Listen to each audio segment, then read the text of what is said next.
Pernah kebayang nggak sih kita bisa mendiagnosis kesehatan sebuah perusahaan layaknya seorang dokter?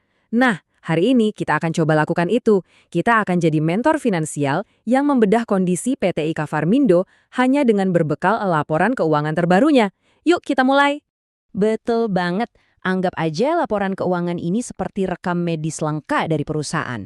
Dengan membacanya, kita bisa tahu apakah perusahaan ini sehat untuk kita ajak masuk ke portofolio investasi kita atau enggak. Tenang, ini nggak serumit kelihatannya kok. Oke, pertama-tama kita kenalan dulu ya sama pasien yang akan kita periksa hari ini. PT IKA Parmindo Putra Mas Tbk.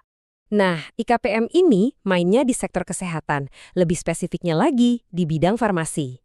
Sektor kayak gini tuh seringkali dianggap defensif, artinya kinerjanya cenderung tepat stabil, bahkan saat kondisi ekonomi lagi nggak menentu. Tentu ini jadi catatan penting buat kita sebagai investor. Sekarang kita masuk ke bagian paling krusial nih, pemeriksaan tanda-tanda vital. Intinya, apakah perusahaan ini beneran menghasilkan untung? Jawabannya ada di laporan laba rugi. Dari sini kita bisa lihat apakah napas bisnisnya sehat atau malah tersengal-sengal. Hal pertama yang paling dasar untuk kita lihat adalah pendapatan atau penjualannya.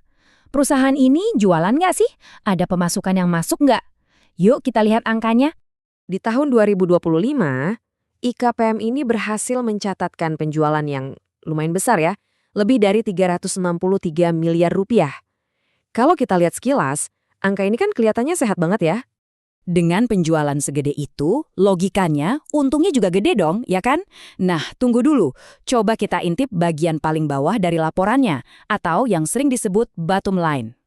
Dan disinilah plot twistnya. Walaupun penjualannya ratusan miliar, perusahaan ini ternyata malah mencatatkan rugi bersih sebesar 28,8 miliar rupiah. Ini kan jadi pertanyaan besar ya, gimana ceritanya penjualan tinggi tapi kok malah rugi? Jawabannya ada di sisi lain cerita ini, yaitu soal beban dan pengeluarannya. Coba deh kita bedah datanya bareng-bareng. Lihat, penjualan di tahun 2025 itu sebenarnya turun dari tahun sebelumnya, dari 412 miliar jadi 363 miliar. Tapi yang agak aneh, di saat pendapatan turun, beban usahanya malah bengkak. Nah ini kombinasi yang bikin rugi. Kerugian ini jelas ngaruh ke struktur tubuh perusahaannya. Jadi, sekarang kita akan bedah neraca keuangannya buat lihat seberapa kokoh sih fondasi yang menopang bisnis IKPM ini. Gampangnya gini deh, aset itu semua harta yang dipunya perusahaan. Sementara liabilitas itu semua utangnya ke pihak lain. Keseimbangan antara dua hal ini penting banget buat kesehatan finansial.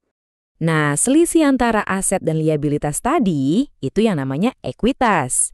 Inilah kekayaan bersih yang sesungguhnya dimiliki oleh kita sebagai pemegang saham. Ini fondasinya. Dan datanya menunjukkan, ekuitas perusahaan ini turun dari 246 miliar menjadi 218 miliar hanya dalam waktu setahun. Ini ibarat fondasi bangunan yang mulai ada retakan, sebuah tanda kalau kekuatan finansialnya lagi sedikit melemah.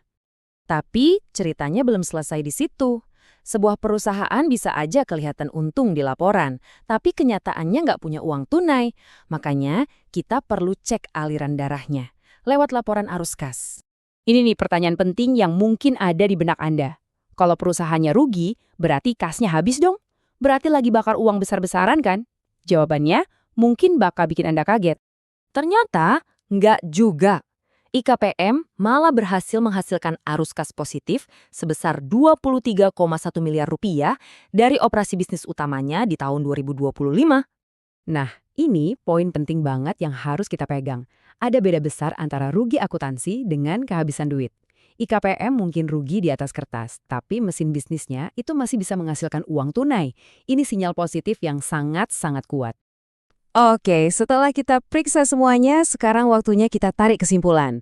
Kita rangkum semua temuan ini jadi satu diagnosis akhir, lengkap dengan mana yang jadi lampu hijau dan mana yang jadi lampu merah buat kita sebagai investor. Jadi, gimana diagnosis akhirnya? Bisa dibilang kondisinya campur aduk. Di satu sisi ada lampu hijau yang terang banget, arus kas dari operasinya positif, dan asetnya masih jauh di atas liabilitas. Tapi di sisi lain ada beberapa lampu merah yang perlu diwaspadai, rugi bersih, pendapatan yang turun, dan ekuitas yang terus berkurang. Dengan semua data ini di tangan, sekarang pertanyaan besarnya kembali ke Anda. Apakah Anda melihat IKPM ini sebagai pasien yang punya potensi untuk pulih dan jadi investasi bagus, atau malah terlalu berisiko buat portofolio Anda? Keputusan ada di tangan Anda. Semoga analisis ini membantu.